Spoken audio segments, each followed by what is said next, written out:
Welcome to another interview in our FM Expert series. Today I'm joined by Julian Fris. Hi, Julian. Hi.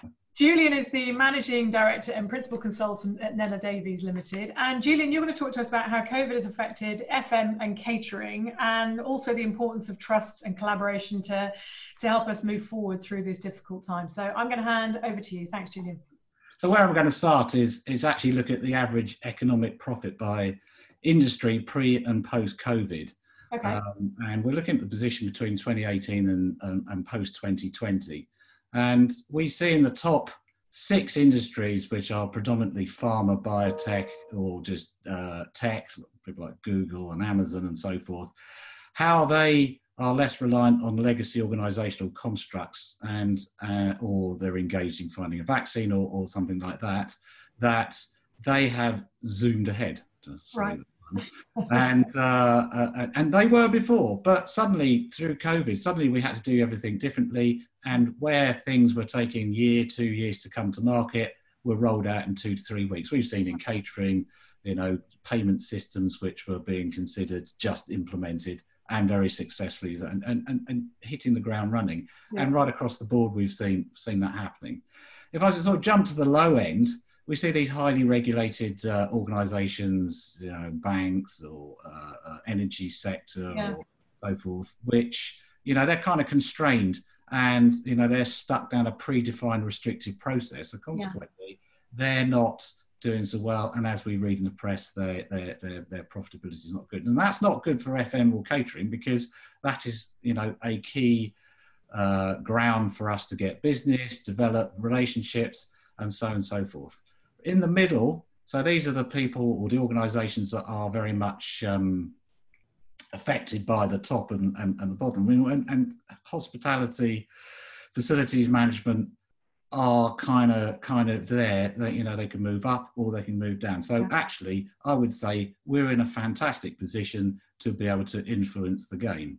Okay. And this, while we could just dig out the old procurement documents and work in the way we've done in the past, this is a real time to sort of stand back and go, are we doing the right thing? Should we not talk to each other a little bit more? Because what we've seen in the market is a high level of M&A, a high level of... And break that down for listeners who don't know what M&A is. M&A is mergers and acquisitions. Okay, thank you. I've got the old vernacular there, but... and we see the market getting very constricted, very oligopolistic. Well, that's a difficult word. That is a mouthful. Yeah. And consequently, there's little choice out there. So, an organisation wants to change its facilities management provider, and it's been through the 5 that's in its sector, and going, well, I'm going to get the same one again. Yeah. Just change the name above the door. I'm going to end up with a polarised deal where it's all very transaction based, rather than something I actually need. And it's all tit for tat. I think I've said before, you don't sign a contract, you sign a treaty, which is not really the way to move forward. So what we're looking at is a scenario where we collaborate. And in this collaboration, this is about the service providers sitting down with the company and saying, how can we help you? How can we work together, identify what they call the elephants in the room and say, what don't we have in common? What do we have in common? And invariably this comes out of adversity, because people have been battling it out, can't do this, can't do that. And so consequently, it is better it's a bit like the relate thing where, the marriage is broken down, how can we resolve it? Yeah. So, a number of large organisations that are well-known organisations like Procter & Gamble, Microsoft, ISS have been involved with Compass. They've gone down this route. And this whole principle is about, let's work together, let's develop the right solutions, working around guiding principles, shared objectives, and an aim to a common true focus. Yeah. It's very much built on trust, because there's no point in sitting in the room with these guys either side if they all hate each other. They've got to have something in common. So, yeah, and I think trust has been an issue over the years. I know when I started working in FM, it was very much, you know, client, service provider, and you hit them on the head with a stick. You know, that was the way I was taught, and it's never going to work, you know. So this is music to my ears. I think this is absolutely the way to go. Just quickly, while I've got you to think about, this whole thing about service providers sitting down with the company to say, how can we help you? Who would you recommend leads that? Do you think it should be the service provider who's starting that conversation, or in your experience, are they waiting to hear from the client? Who should be pushing this forward, do you think? I think it's very much a 360 activity, actually. I think what you have to have is somebody in there who, I don't like using the word mediates, but somebody who facilitates a discussion.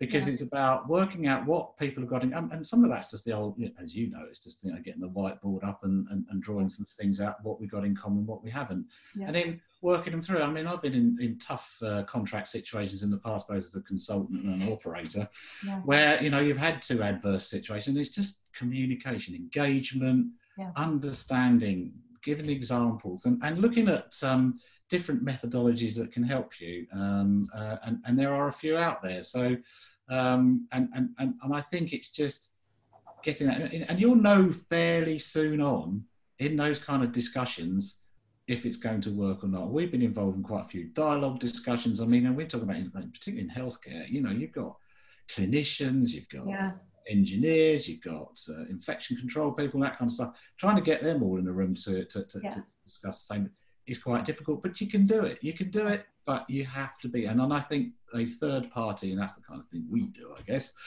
and other people. An independent voice, I guess. Yeah, exactly.